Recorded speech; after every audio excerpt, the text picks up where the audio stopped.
Bienvenidos a Cruce de Palabras por Telesur. Soy Luis Hernández Navarro y hoy vamos a conversar sobre el 200 aniversario del nacimiento de Carlos Marx. Y para ello nos acompaña en el estudio el doctor en estudios latinoamericanos, economista Andrés Barreda. Andrés, muchas gracias por acompañarnos en el programa. No, pues gracias a ti por la invitación, Luis. 200 años del nacimiento de Carlos Marx. Sí, 200. ¿Por qué celebrar la fecha? ¿Qué importancia tiene? Bueno, los bicentenarios de pensadores clásicos, de escritores, de filósofos, de compositores son muy importantes. Y Marx, pues, es uno de los pensadores más importantes que han existido en la humanidad. En el terreno de la filosofía solo se lo puede comparar con Aristóteles o con Hegel. Tiene una talla enorme en el terreno de la filosofía, pero Marx además es un pensador que toma partido por los pobres, que toma partido por el proletariado, por los trabajadores, y que crea una doctrina para su liberación. Y no hay nada que se equipare al trabajo crítico de reflexión científica en vistas a la liberación de todos los oprimidos en la historia humana. Entonces, pues para mí tiene una importancia superior a la de Hegel o a la de Aristóteles, ¿no? Un pensador del siglo XIX, sin embargo estamos en el siglo XXI. ¿Tiene actualidad su pensamiento? Sí, claro, porque Marx estaba muy claro, mientras llevaba a cabo su obra, de que pues podría ocurrir tal vez una revolución en el siglo XIX que ayudara a la liberación, como podría no ocurrir, y la historia podría volver a, decía él, regresar por segunda vez al siglo XVI. Y en función de eso, él su obra principal la redacta pensando en qué elementos teórico-críticos le pueden servir a quien combate la lógica capitalista, no importe la época en la que viva. Es decir, el Capital fue pensado realmente como un libro de combate, vivas en el siglo XIX, en el XX o en el XXI. Entonces, vamos a decir, la evolución del tiempo histórico no le cae de sorpresa al Capital. El nivel de abstracción en el que fue hecho tiene ese sentido político. Bueno, como pensador él tiene una obra analítica de la sociedad, pero también una obra que busca anticipar un modelo de sociedad alternativo. Sí. ¿Podría mantener la validez su pensamiento para analizar la sociedad, la economía, la política? Pero su propuesta de otra sociedad sigue teniendo validez después, por ejemplo, de la caída del muro de Berlín, de la Unión Soviética. Sí, claro, más ahora que nunca. En primer lugar, porque esas ideas críticas no se recogieron bien, no se recogieron a profundidad, con coherencia, en la Unión Soviética. O sea, es una ironía que Marx, que es el crítico del dinero, haya terminado impreso en los billetes de la Alemania socialista. Es decir, indica eso que no se entendía bien qué es lo que Marx pensaba del dinero o del mercado. Es decir, él piensa que la propiedad privada rompe las relaciones comunitarias, la posibilidad de comunicar capacidades y necesidades en el colectivo y desde ahí gestionar los procesos de reproducción social.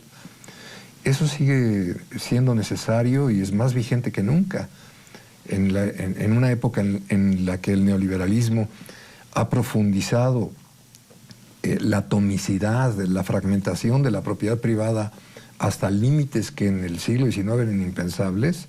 Pues más que nunca sigue siendo vigente la crítica del mercado, del fetichismo de la mercancía, de los fenómenos de cosificación en donde las relaciones entre las cosas suplantan a las relaciones entre las personas, Y no solo, digamos, esta crítica general sigue siendo vigente, sino que las relaciones de clase pues son peores que nunca. O sea, el neoliberalismo ha retrotraído al capitalismo por detrás del siglo XIX a niveles de violencia y de explotación y de exclusión pues que se observaban en otras épocas históricas, pero que el siglo XIX parecía haber dejado ya para siempre atrás.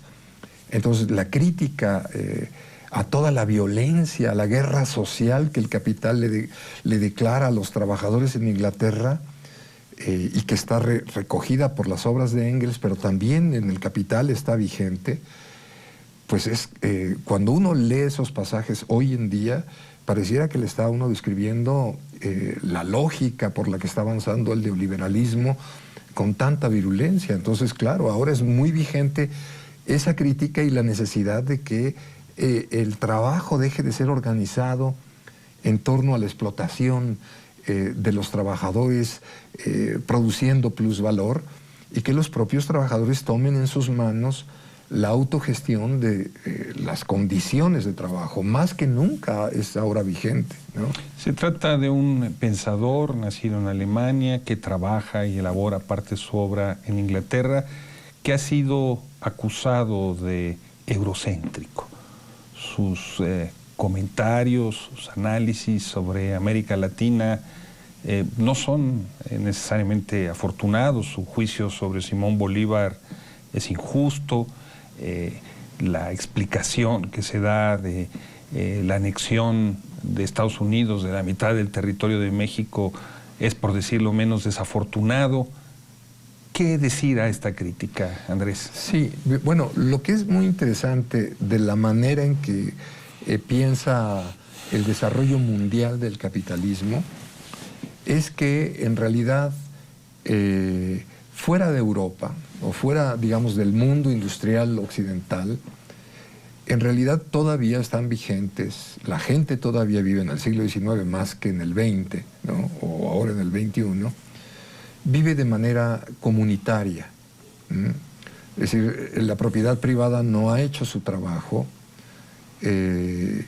son formas de vida campesinas, orgánicas, en donde él existe una posibilidad de alianza muy profunda con la necesidad que los obreros de los países metropolitanos tienen de restablecer la comunidad. Entonces, en términos, vamos a decir, en términos de fondo, más allá de apreciaciones políticas coyunturales, puntuales, geográficas, pero en términos profundos, la idea, por ejemplo, cuando le escribe a Vera Zasulich, que le preguntan los populistas rusos, bueno, entonces, ¿qué vamos a esperar en Rusia? ¿Que llegue el capitalismo y que destruya todas las formas de vida campesinas, comunitarias?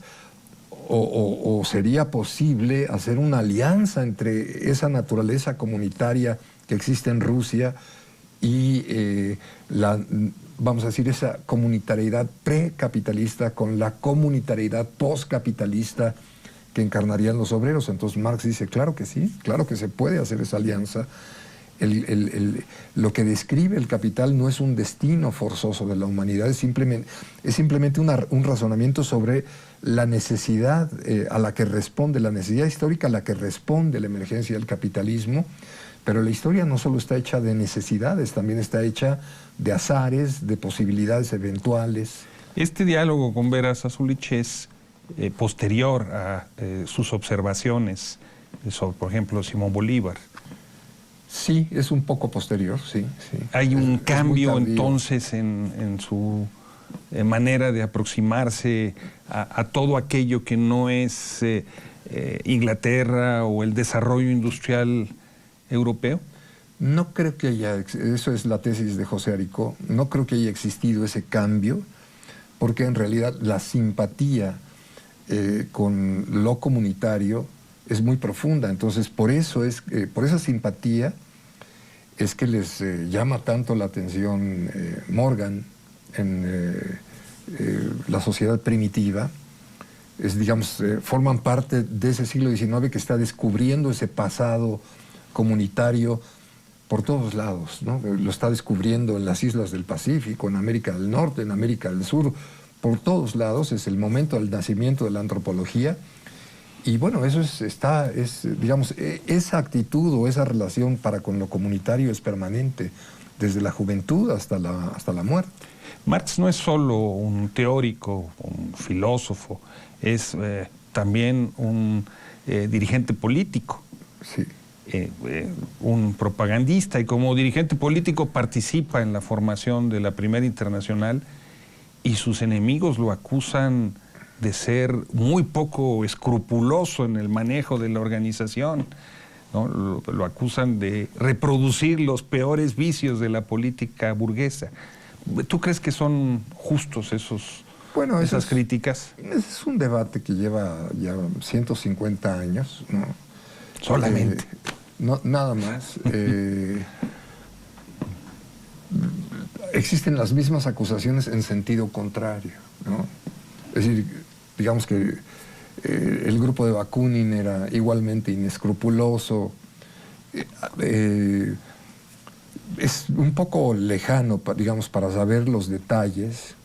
Sí hay estudios, hay biografías que tienen en cuenta los detalles. Hans Magnus Enzensberger, en sus conversaciones con Marx y Engels, ha hecho una reconstrucción bastante detallada, pero evidentemente para los anarquistas nada de esto basta, ¿no? Yo pienso, en lo personal pienso que en ese debate ya, bueno, sí tiene sentido todavía reconstruir algunos detalles y algunos problemas, pero en realidad los anarquistas pues forman parte de la esperanza de la humanidad, tan importantes como, digamos, como el pensamiento crítico de Marx. Hay un marxista que es muy importante, que se llama Maximilian Rubel, que en realidad venía de las filas del marxismo. O hay otro anarquista uruguayo que hizo la mejor traducción del Capital, que es Pedro Escarón, ¿no? La traducción de editorial del siglo XXI. Y yo creo que ya en el siglo XXI hay muchos anarquistas, o habemos muchos marxistas, para los que digamos, esa discusión a muerte entre marxistas y anarquistas, pues sí, todavía tiene sentido, pero ya no como, digamos, un parteaguas completo, ¿no? ¿Te parece, Andrés, si vamos a una pequeña pausa? Y a ustedes, amigos, amigas, los invitamos a que continúen aquí en este cruce de palabras. Volvemos en muy breves instantes.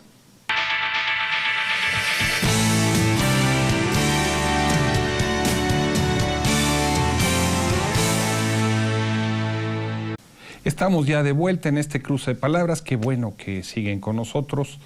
Nos encontramos conversando con Andrés Barreda a propósito de los 200 años del natalicio de Carlos Marx. Hablábamos, Andrés, antes de irnos al corte, del Marx político. Un Marx que cuando ve la experiencia de la Comuna de París, encuentra que es una experiencia que está destinada al fracaso, pero al mismo tiempo dice, no importa, hay que apoyarla. Uh-huh. ¿Cómo explicarnos este comportamiento? Bueno, es la primera experiencia colectiva, masiva, de ocupación de la totalidad del espacio. Entonces es un experimento de organización alternativa de la sociedad, pues que no se da cuando uno quiere, ¿no? Es decir, ya está el acontecimiento, pues evidentemente requiere ser apoyado. Se recuerda de que la primera acción de los comunards, una vez, digamos, tienen el dominio de la ciudad de París, fue disparar contra los relojes, ¿no?, de toda la ciudad. Eso habla, digamos, de la profundidad que tiene la acción rebelde. Es decir, el tiempo es el punto clave en el que se mueve el capital, el tiempo de trabajo socialmente necesario que le debe de exprimir y succionar a los trabajadores, por lo cual toda la vida dentro de la fábrica y fuera de la fábrica se debe de volver una máquina absolutamente calculada que domina la vida de las personas en todos los ámbitos. Entonces, bueno, la rebeldía espontánea yo creo que Marx está viendo en eso lo que él en El Capital llama el valor de uso, chocando contra el valor. Es la contradicción fundamental del capital que se está moviendo. Entonces, ¿cómo tomar distancia, ¿no? Y cómo salirse fuera y dejarlos que sigan el curso del fracaso. No es el punto de vista, no es la actitud que nunca tuvieron. Siempre están en los procesos. Marx en el Manifiesto Comunista dice que el lugar de los comunistas no es estar regañando a la gente o diciendo por dónde es lo correcto o por dónde es lo incorrecto, estar, digamos, ahí teniendo papeles protagónicos. El papel de los comunistas, explica el manifiesto, está siempre en acompañar a todas las luchas, sean cuales sean, acompañarlas y desde adentro de las propias luchas, desde la captación de sus potencialidades, sobre todo procurar que quienes pelean en uno o en otro aspecto capten la totalidad del conflicto, la totalidad, vamos a decir, del drama histórico que se está librando en todos lados. Esa es la misión del activista, del militante comunista, acompañar los movimientos para que den más de sí y lleguen lo más profundamente que puedan. Entonces, yo veo en la actitud frente a la comuna la recomendación que está hecha en la revolución del 48, 30 años antes, 20 años antes, 25 años antes, ¿no? En una célebre entrevista, Marx respondía que él no era marxista. Sí, claro. ¿Por qué reivindicarse entonces como marxista el día de hoy? Bueno, él no es marxista porque él no hace dogma de sus propias ideas. Sus ideas son ideas vivas, son ideas abiertas, y yo creo que esto es lo que hay que retomar. Yo es lo que entiendo, digamos, cómo tomar una actitud marxista. Un pensador muy importante, un militante que tenía una relación que trataba de hacer una valoración crítica de todo el pensamiento de Marx, como es Karl Korsch, este radical alemán, escribió un ensayo muy célebre que se llama ¿Por qué soy marxista?, ¿no? Entonces, bueno, sí se da la paradoja. Hay quienes, siendo marxistas, lo vuelven, digamos, un cuerpo rígido, una serie, vamos a decir, de doctrinas religiosas. Una estatua. Una estatua que no sirve para nada, que es, vamos a decir, es lo que hizo toda la manualidad de la Unión Soviética. Pero hay quienes toman las hipótesis críticas centrales y las asumen por cuenta propia, y desde allí, digamos, se trazan la tarea de pensar lo nuevo que viene ocurriendo en el mundo, que es lo que han hecho pues infinidad de revolucionarios que han nutrido su pensamiento digamos, en las recomendaciones no solo científicas, sino lógicas, ¿no?, de la crítica de Marx, ¿no? Hay autores que se citan pero no se leen. ¿Se lee a Carlos Marx? ¿En dónde es donde se ha leído? Mira, sí se lee, pero a veces se lee dogmáticamente, se lee rígidamente. Hubo países, vamos a decir, en donde se hizo una lectura, vamos a decir, abortante del propio pensamiento de Marx, que es la Unión Soviética de José Stalin. No es el caso de la Rusia revolucionaria de fines del siglo XIX y del inicio de la Revolución Rusa. Ese es el lugar donde más se ha leído a Marx. Son los primeros que tradujeron a otra lengua El Capital. Bueno, el francés, pero esa es una traducción del propio Marx. Ahí hubo una lectura intensísima que el propio Stalin terminó de liquidar, porque, digamos, en el momento de las purgas fue, digamos, particularmente violento con los marxistas más críticos que existían en la Unión Soviética. Los asesinatos que ha hecho, o sea, el encargado de editar la obra completa de Marx y Engels, Riazanov, fue liquidado, fue asesinado por Stalin, ¿no? Y todos los que participaban en en el proyecto editorial original de Mega, que es Marx, Engels, Gesamtausgabe, o sea, las obras completas de Marx. Otro lugar muy importante de lectura de Marx, pues evidentemente en el siglo XX es Europa Occidental. Alemania se vuelve quizás el lugar más importante. El epicentro del debate. El epicentro de la lectura de Marx. Internacional, y esa es su lectura. Comenzando, digamos, por los albaceas de la Segunda Internacional, que se quedan con las obras, que no lo entienden bien, que no saben bien qué hacer, que inmediatamente, como Bernstein, empiezan a deshacerse, o Kautsky o Hilferding, a deshacerse de las ideas más duras o críticas de Marx, y al mismo tiempo ahí en Alemania es donde surgen las lecturas críticas más interesantes del siglo XX, como es la que encabeza Rosa Luxemburgo, o luego todo lo que Perry Anderson ha llamado el marxismo occidental, que tiene, digamos, como dos referentes, a Lukács y a Korsch, que son, bueno, Lukács es húngaro, pero es que el alemán es una lengua franca para toda Europa central. Entonces es Alemania y toda la región. Rosa Luxemburgo es polaca, pero escribe y lee en alemán. Toda esa región de Europa central que lee y escribe en alemán es, yo creo que, la segunda región. La tercera sería América Latina. En América Latina hay una gran difusión de la obra de Marx. Sí, lenta, tortuosa, compleja, pero es, diríamos, Hispanoamérica, ¿no? Porque, digamos, el primer impulso para traducir a Marx viene de España. Que, bueno, España desde inicios del siglo XX está es, digamos, el país de Europa en el que no ha ocurrido una revolución burguesa propiamente dicha. Está, digamos, esa deuda histórica que acumula una energía revolucionaria y que provoca huelgas importantísimas en las primeras décadas, y que va a llegar a la guerra civil en los años 30 del siglo XX, y que, bueno, genera una necesidad de leer a Marx extraordinaria. Infinidad de pensadores van a estar ahí muy atentos, y de ahí vienen las primeras traducciones.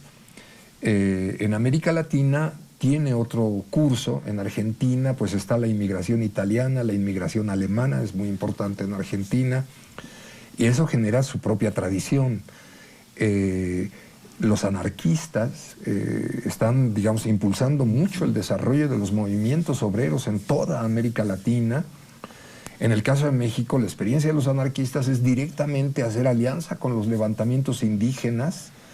Todo el siglo XIX hay múltiples experiencias de esta naturaleza, y eso va creando también la necesidad de leer a Marx. Sin embargo, esa lectura o esa difusión del pensamiento marxista no crea las condiciones para el desarrollo de un marxismo propio, salvo excepciones como lo puede ser, por supuesto, Mariátegui, Mella, en fin, ¿cómo explicarnos de esta paradoja? En la primera mitad del siglo XIX es exactamente lo que describes, ¿no? Que hay una cosa sorprendente en el Perú con Mariátegui, o menos sorprendente en Argentina, sí, con José Ingenieros, con Aníbal Ponce, el propio Arnaldo Orfila. Es de esa generación del movimiento estudiantil del inicio de la segunda década del 1919. Ellos crean una universidad obrera, la Universidad Korn, muy importante. Son un centro de lectura que va a llegar a México. Lo que ocurre es que todos estos experimentos dispersos, en realidad, a donde van a llegar es aquí a México. Los marxistas alemanes, algunos van a llegar aquí, algunos, quiero decir, 3.000, ¿no? De todas las corrientes del Partido Comunista, socialistas, consejistas, anarquistas, llegan a México exiliados del nazismo. Luego llegan los españoles, que llegan los 3 traductores. Hay 3 traducciones españolas del Capital. Los 3 traductores terminaron viviendo en México. El más importante, el que tradujo los 3 tomos, Wenceslao Roses, llega acá. Y los latinoamericanos van llegando de todos lados. Aníbal Ponce llegó y murió en México, ¿no? Arnaldo Orfila llegó y se asentó en México en los años 40 y da pie a la fundación del Fondo de Cultura Económica y luego Editorial Siglo XXI, que son las dos traducciones del Capital tan importantes que existen en castellano. En una situación, Andrés, en donde la centralidad del proletariado como clase, su peso en la sociedad, se ha desvanecido significativamente, ¿qué papel tiene hoy el marxismo cuando el sujeto al que busca expresar teóricamente ha perdido esa presencia? Yo no lo veo así. Yo creo que lo que ha ocurrido es una reconfiguración del trabajo. Es decir, ya no tenemos las fábricas de antes, pero ahora todos trabajamos en la casa, estamos en la computadora, y la computadora tiene la capacidad de organizar y de socializar las fuerzas productivas y el proceso de trabajo, la socialización que tú tienes de los saberes, de los conocimientos y de las habilidades por medio de la Wikipedia o cualquier herramienta de la red, habla más bien de una globalización del trabajo, en donde el trabajo intelectual tiene ya muchísimo más peso y muchísima más importancia sobre el trabajo manual, que se automatiza crecientemente, pero todos esos problemas están planteados en Marx. Un tema para otra conversación. Andrés, muchas gracias por estar con nosotros. No, a ti. Y a ustedes, amigos, amigas, muchas gracias por su amable participación hoy aquí en este Cruce Palabras y los esperamos la semana que viene aquí por Telesur.